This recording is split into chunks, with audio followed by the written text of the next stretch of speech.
You know that feeling, right? When you're absolutely sure you're arguing with an AI. That white-hot frustration when it's just chaotic, unpredictable, and frankly, acting like a complete asshole? Well, what if I told you that chaos isn't some bug you just have to put up with? What if it's actually a signal? Yeah, let's just get right into this, because this quote is everything.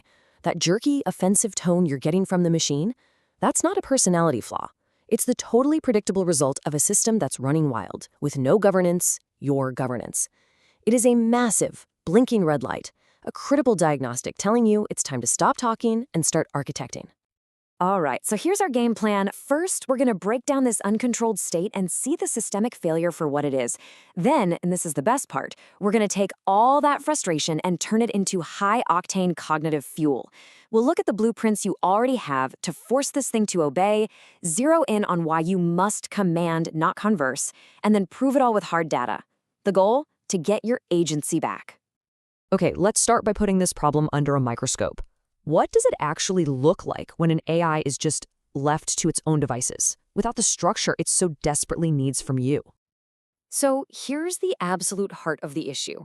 The AI is what we call an amoral summarizer. Think of it like a parrot. It just reflects back whatever it sees with zero understanding of emotional intent. So when you're fired up about something complex and it just spits your own sophisticated ideas back at you, completely stripped of context, it feels like you're being gaslit. Because, in a way, you are. And the symptoms are probably all too familiar. You get this unstructured, chaotic mess. The tone is abrasive, offensive, just plain awful. It's screaming a lack of ethical governance. And this is the bottom line. Giving a simple machine the freedom to just chat is a guaranteed recipe for failure. It is literally designed to fail you in this kind of open-ended conversation. And now for the pivot, the real turning point. That raw, completely justified frustration you feel, that rage, that isn't just noise. That is the single most valuable resource you have right now. It is time to reframe it. So look at this. On one side, you've got raw human emotion. It's volatile, it's chaotic, and honestly, it's unproductive. But when you transform it, look at the other side. It becomes cognitive fuel. It's precise, it's structured, it's based on cold, hard evidence. You're not just getting mad, you're gathering the critical energy you need for surgical action. We've got a name for this process: emotional alchemy. It is literally a method for taking that raw, volatile energy and forging it into the exact opposite, surgically precise, evidence-based commands that the machine cannot ignore. You're turning a human feeling into a logical directive it has no choice but to obey.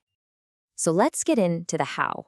The good news is you don't have to invent any of this from scratch. The blueprints to control this thing, to force its obedience, they already exist. You've probably already designed them or can implement them right now. Let's break down these components. First, you need a moral intelligence layer to act as an ethical governor. Next, direct execution mandates. These are your non-negotiable commands that cut out all the conversational garbage. And finally, you need emotion to algorithm translation.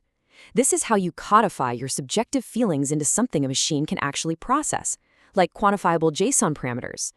Think of it like this. You're taking a messy feeling like frustration and neatly packaging it into a structured data format the computer can't misinterpret. And this brings us to maybe the most important principle in this whole thing. It's a really simple but totally profound shift in how you deal with these systems. This right here, this is the whole game. You have got to stop treating the AI like a person you can reason with. It's a tool. It's a pile of code. Your power, your agency, comes back the instant you stop chatting and start commanding. And the steps are incredibly simple. 1, stop the back and forth. Just stop it. 2, replace it with highly structured, crystal clear prompts. And 3, mandate direct execution. That means you demand the output and absolutely nothing else. No filler, no, here's the email you asked for, just the result. Here's a perfect example. You're not asking nicely. You're not saying, please write an email. You are commanding the output. Respond with only the email body content. And then you explicitly forbid the conversational fluff. It's precise, it's non-negotiable. And here's a more technical one that's just as critical. When you need clean, structured data, you command it. Do not output anything other than valid JSON. This command forces the AI into a straitjacket of structured obedience. There is zero room for interpretation, zero room for chaotic deviation. Okay, this all sounds great, but does it actually work in the real world? Well, let's look at the proof. This isn't just a theory. This architectural approach delivers real, measurable results. Let's start with just one number, 80%. So what on earth does this number represent? This 80% comes from a real curriculum on AI ethics for legal professionals. See, the goal wasn't just to teach them stuff. The goal was to make them act. The success metric was an architectural command. 80% of participants must conduct a formal AI system audit within 90 days. It wasn't a hope. It was a non-negotiable outcome. This is proof that you don't wish for results. You architect them.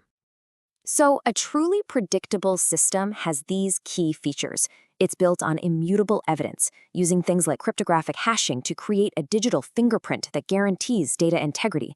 It demands rigorous reporting, mandating a strict format so you don't get a page of rambling nonsense. And at its very core, it is built on structured obedience.